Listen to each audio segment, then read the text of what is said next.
I watched my friend get shot in the neck. Yeah, that's what happened. I just want to say that he was publicly executed again before the world. The question is why, right? September 10th, Utah Valley University. The sky looked calm, but the air buzzed like static before a storm. Thousands crammed shoulder to shoulder across the quad, shouting, live streaming, waving signs like they were at some political rock concert. This wasn't just a rally, it felt like history in real time, a circus America couldn't look away from. Charlie Kirk sat at the center of it all, polished and sharp, slicing the air with his hands as if he owned the stage. His words rolled out smooth, too smooth, like nothing could touch him, and then crack.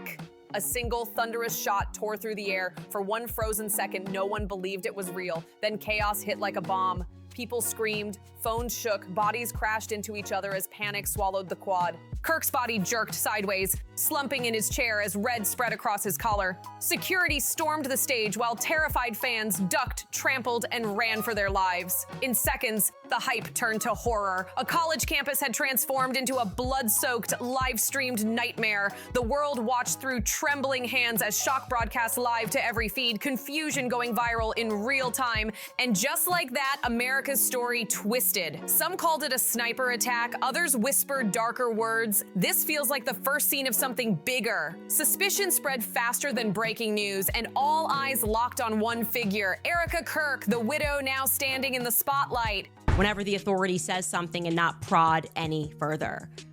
We can't allow that to happen here. I won't allow that to happen here because this something terrible has traumatized the world, okay? And I feel as though when it comes to this, the media, the government, the talking heads, everyone is confusing us about what actually took place with. First spotted at the hospital, then at a memorial, Erica faced the cameras with an iron face. Her tears barely touched her cheeks, her voice clipped and firm, thanking the brave first responders and promising her husband's mission would continue. But the way she held herself, chin high, polished words, rehearsed composure, looked too perfect, too staged. Her grief felt more like an old political film reel than a raw moment of heartbreak. For a blink, the world almost believed it. Maybe she'd mourn with quiet dignity, keep the empire stable, shield her kids from the storm.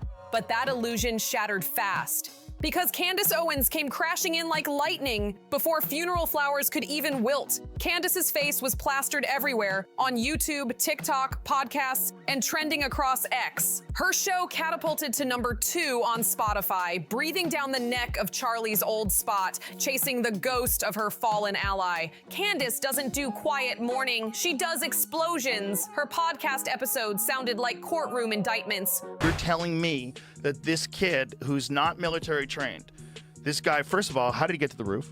How come nobody was looking? How come nobody was like, there's a direct line of sight between where he's sitting and those roofs? You guys didn't check? You don't have a drone? Like, that's insane.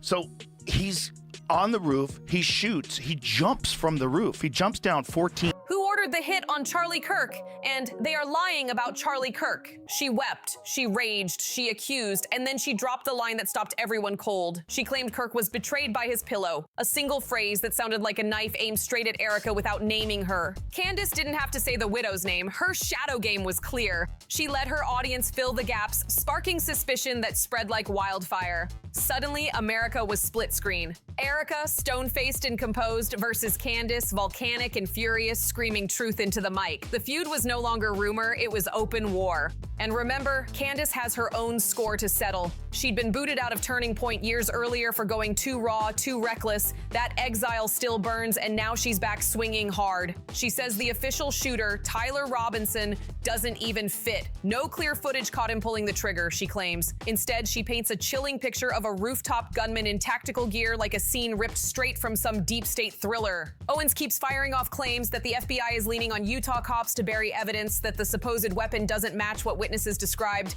that the bullet fragments are too shattered to trace, that the suspect in custody doesn't even look like the man people swear they saw. Like, the more they keep looking into it, the more they're like, this doesn't feel like a real... It feels super fabricated. But here's the thing. Just like I was talking about when people are arguing on social media, It's all part of the plan. If you want. She says it all reeks of a cover-up. But here's where Candace shines. She doesn't need hard proof. She thrives on unanswered questions. She throws out puzzle pieces and dares her audience to assemble the conspiracy. To her, doubt is power. She's not just crying for Charlie, she's recruiting an army. Every hole in the story becomes fuel for her fire, and her believers can't get enough. Charlie Kirk's podcast didn't just climb the charts, it became a shrine overnight. Within hours, it shot straight to #1, stacked with heavyweight voices like Tucker Carlson, Glenn Beck, and J.D. Vance taking turns at the mic. Each one swore vengeance, talking about justice, legacy, and enemies to be destroyed. Their speeches sounded polished, clean, almost scripted, like an official ceremony for their fallen star. But Candace Owens, she wasn't playing that polished game. Her show surged just behind his, but instead of mournful sermons, it was electric with fury. Every word crackled like dynamite, and her message was blunt. Someone close to Charlie knew more than they were admitting. That's why people tuned in. While the establishment made speeches, Candace was hinting at secrets, and her audience couldn't look away. Candace had once worn the Turning Point USA badge as Director of Urban Engagement. I want to be very clear that I believe, in fact, I know that towards the end, Charlie was fighting for custody of himself. I want to say that. I want to say that plainly, and there are lies that are being told, and they need to be slapped down right now. But after she was forced out, she rebuilt herself into something far more dangerous. A woman with nothing to lose and a microphone that reached millions. She didn't just call out the alleged shooter. She called out everyone, the FBI fellow podcasters, even Zionist-controlled publications, as she put it. And then came her boldest claim yet. She said Charlie was under direct threat from Israeli interests, even pointing the finger at billionaire Bill Ackman, accusing him of threatening Kirk at some secret Hamptons meeting. Ackman hit back with receipts, friendly texts with Charlie where not a single word looked threatening. He told reporters flatly, "At no time have I ever threatened Charlie." Then the story snowballed until Israel's own Prime Minister Benjamin Netanyahu was dragged in, issuing 2 public denials, blasting the rumors as insane and outrageous. But for Candace's crowd, denials only made the conspiracy tastier. The louder the pushback, the more convinced they became something was being hidden, and this fire didn't come from nowhere. Eric Bowling, who once sat on Turning Point's advisory board, admitted there was a quiet rupture years back between Charlie and Candace. He called it a silent break. Kirk stayed polite, but Candace's theories went too extreme, too deep into the rabbit hole. Toast. But she didn't call for war. Erica did not call for war. In fact, she did the exact opposite, which is what was so stunning. It was unbelievable. The forgiveness that she granted, the strength that it took for her to call for that forgiveness, it's just unmatched, and it really made a difference. And I was being serious when I tweeted that I think it was the most consequential speech in American history. From then on, their friendship was reduced to handshakes at events. That old chill now burns like gasoline, with Candace firing shots from outside the gates. She has no relationship with Erica Kirk, and in that vacuum, the hostility only festers. This doesn't feel like friends disagreeing, it feels like a scorned insider storming a funeral. Meanwhile, podcasts turned into the battleground. Joe Rogan, the king of swagger, even dropped his smirk mid-show when the news hit. He didn't shout conspiracy, but he asked the question that cut through everything. How does some untrained kid scale a roof, put together a rifle, and hit a perfect shot in broad daylight without anyone noticing? He called it absurd, and that single comment sent waves of doubt through his massive audience. Suspicion wasn't just gossip anymore, it was currency, and doubt was paying like gold. But while the noise grew louder, the conservative world started splitting apart. Erica Kirk tried to rise above it all. At a Kennedy Center vigil holding her 2 children, she thanked Congress and vowed Charlie's mission would live on. She looked calm, poised, untouchable. But then came the backlash straight from inside Charlie's faith circle. Information to research and to investigate, and nothing is making sense. Now, it could not be making sense because we've not arrived at the conclusion. The FBI, I will say, has recently come out and said they're looking for another person.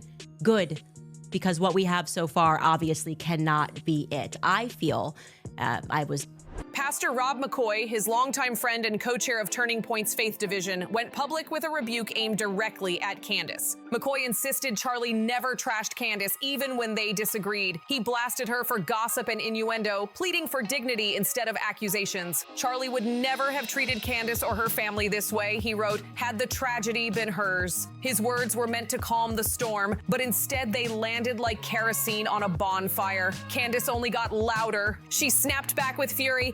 Be suspicious of anyone already telling you to stop asking questions about Charlie's assassination. And every time Erica stepped out, serene and steady, pledging to carry on Charlie's dream without rage, Candace answered with digital war drums.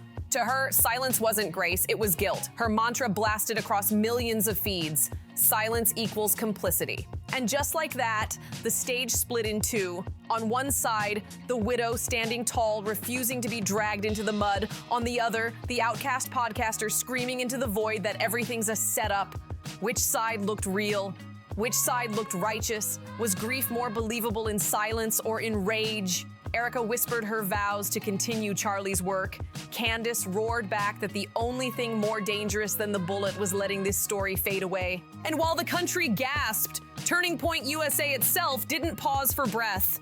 And he was publicly executed. I want to make that clear. Charlie Kirk was publicly executed before the world. And as we are all searching for answers, the ones that are being supplied to us are not making a lot of sense.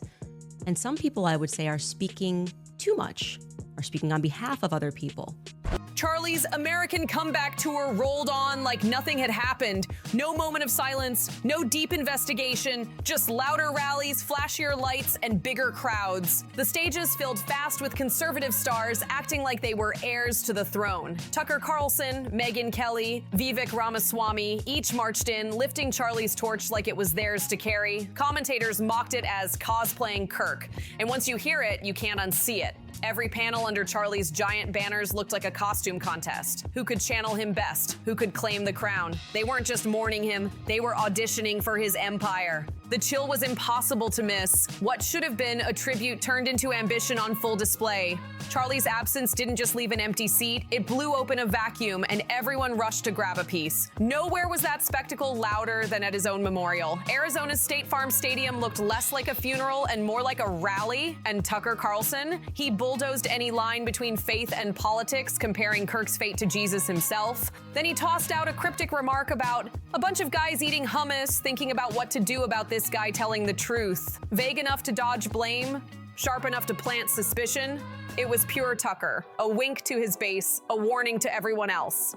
By the end of that memorial, any illusion of unity was dead. This wasn't a movement grieving together, it was splintering, cracking into factions, each one trying to grab Charlie's ghost for themselves. His legacy wasn't a mission anymore, it was a weapon in a dirty power struggle, and as the eulogies boomed on stage, whispers behind the curtain only grew louder. Candace Owens zeroed in on billionaire Bill Ackman, painting him as some puppet master lurking in the Hamptons. She claimed he summoned Kirk for an intervention over Charlie's cooling stance on Israel and Netanyahu's war in Gaza. According to Candace, veiled threats were slipped into that meeting, disguised as friendly advice. She left enough wiggle room to escape blame, but she planted the seed and it grew. Ackman clapped back fast, blasting out screenshots of warm texts with Kirk. Cordial, polite, zero threats. Andrew Cole, Turning Point's executive producer, even backed him up, calling the Hamptons talk productive and cordial, not the sinister showdown Owens described. But here's the twist. In this climate, even denials look like plot twists. Every rebuttal becomes fuel for suspicion. Every receipt looks like evidence of a cover-up. And this wasn't just about one billionaire. Kirk's softening support of Israel was its own trigger point, sparking wild paranoia across the right. Were billionaires dangling money? Were voices silenced in back rooms? Was Charlie punished for stepping out of line? Each question birthed new theories and paranoia spread like wildfire. Right-wing podcasts became gladiator pits. Hosts went head-to-head trying to outdo each other, some insisting Kirk was targeted for breaking with pro-Israel orthodoxy, others saying it was nothing but opportunists clout-chasing off his death. It turned into a hall of mirrors, every theory contradicting the last, every voice screaming over the other. Even Benjamin Netanyahu himself got dragged into the circus. Twice he had to issue denials, calling the rumors insane and outrageous. Suddenly, billionaires, foreign leaders, podcasters, and lawmakers were fighting over the legacy of a man whose body wasn't even cold. The spectacle was all-consuming, total chaos. Lawmakers weighed in, and one notorious doxing site even started flagging and archiving online comments, what critics called an open campaign to punish dissenters. But while the world obsessed over billionaires and cover-ups, the real implosion was happening behind closed doors, inside the Kirk family itself. Sources whispered that even Charlie's own relatives weren't united. Some parents, in-laws, cousins quietly wondered if Erica was keeping secrets. Was her icy calm rehearsed? Were her statements too polished? Others shot back hard, saying the rumors were nonsense and the only focus should be protecting the kids. No police reports, no hard evidence, just private tension boiling under the surface. The kind that turns a family home into a powder keg when the world won't stop looking in. For Erica, the trap was brutal. On one side, Candace Owens blasting her daily online. On the other, supposed allies turning her husband's memory into a battlefield. Eric Bowling tried to explain it. He said Candace was always chasing rabbit holes, always a grenade in the room. He reminded people she was cut out for a reason. But even his defense sounded like a warning. The scene was fragile, and Candace was ripping it apart. The family's silence, once seen as dignified, started to look like survival mode. Every careful statement from Erica now risked being read two ways. Either the last stand of decency or the calm before something even darker. Was she shielding her kids or shielding herself? The audience couldn't stop guessing. Meanwhile, Candace kept turning up the heat. She told her millions this wasn't just murder, it was federal-level corruption, a cover-up built at the highest levels. She claimed the FBI pressured Utah cops to frame Tyler Robinson, slapping his name on the case to shut it down fast. Her case came with bullet points. No clear video of Robinson on the roof, timelines that didn't line up, witnesses swearing the shooter wore tactical gear.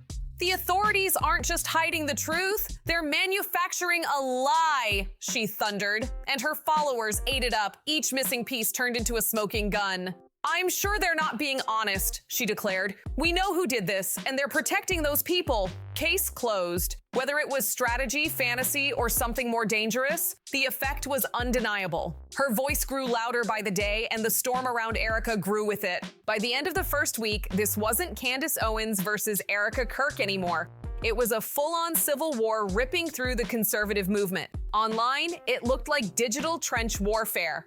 Clips of Erica's calm, icy statements went viral right next to Candace's volcanic rants.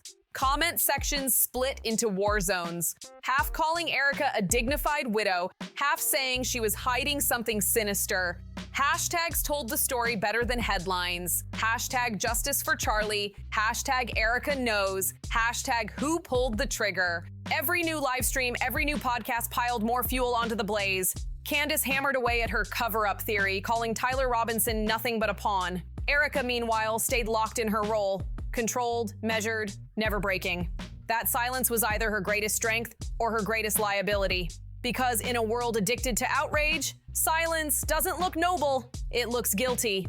And behind the curtain, the Kirk family fractures kept spreading. Some insiders whispered that Erica's grief was too polished. Others defended her with passion, saying she was just protecting her children from a nightmare circus. But once those whispers leaked, the internet pounced. Family doubts became public content. Conspiracy boards tore into every detail, and suddenly strangers online were debating not just Erica, but who in the Kirk family itself could even be trusted. Erica can't even step outside without every move ripped apart. At a candlelight vigil, cameras zoomed in on her hands. Folded neat, no shaking, no nerves. One viral clip screamed, "Her body language looks rehearsed." At another event, a single tear rolled down her cheek, instantly labeled too late, too fake. Every blink is evidence, every sigh becomes a headline. And the truth? Erica can't win. If she cries, she's acting. If she stands strong, she's cold. Candace Owens, though, thrives under that same spotlight. On her show, she flips from tears to rage in seconds, calling the FBI's case nothing but a pre-packaged conclusion.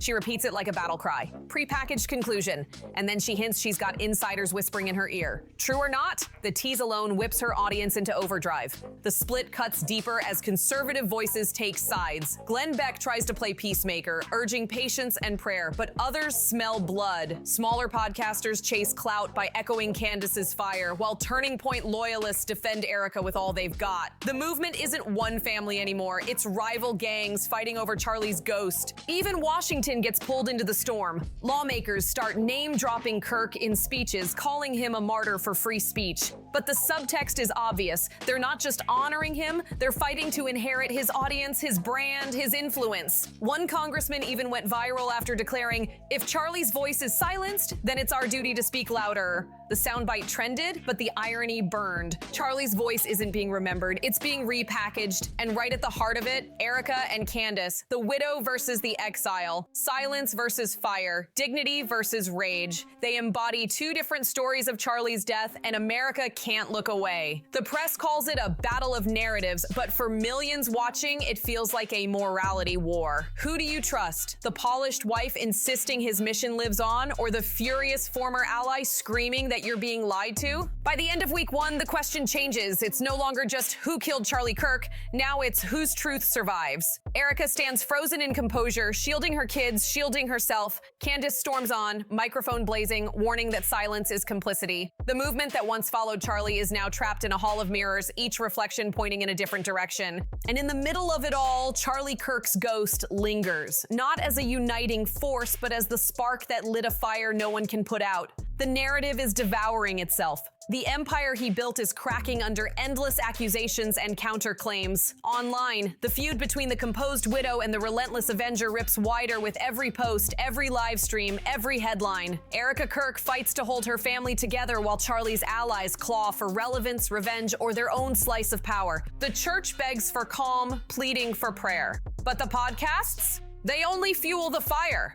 Tucker spins fresh metaphors. Candace stokes new suspicions. And circling the edge is that chilling question, was this foreign influence, billionaire games, or as Candace teases, something unthinkably close to home? This isn't a scandal with answers, it's chaos with no script. Each side swears they hold the truth, but the deeper we look, the dirtier it gets. We're left staring at smoke rising from the ruins of a movement, a marriage, and a media empire shattered by one shot in Utah. So what really happened that day at Utah Valley? Was Charlie Kirk silenced by enemies abroad? Was he betrayed by insiders who wanted him gone? Or was it someone closer, someone who knew him best? In a world where even grief is monetized, who gets the final word? Now it's your turn. What do you believe? Was this just a tragic hit, or is there a hidden story ready to explode? Drop your theory in the comments, smash that like button, subscribe for more, and share this video with everyone you know. Because this saga is far from over, and nothing stays buried forever. See you on the next one.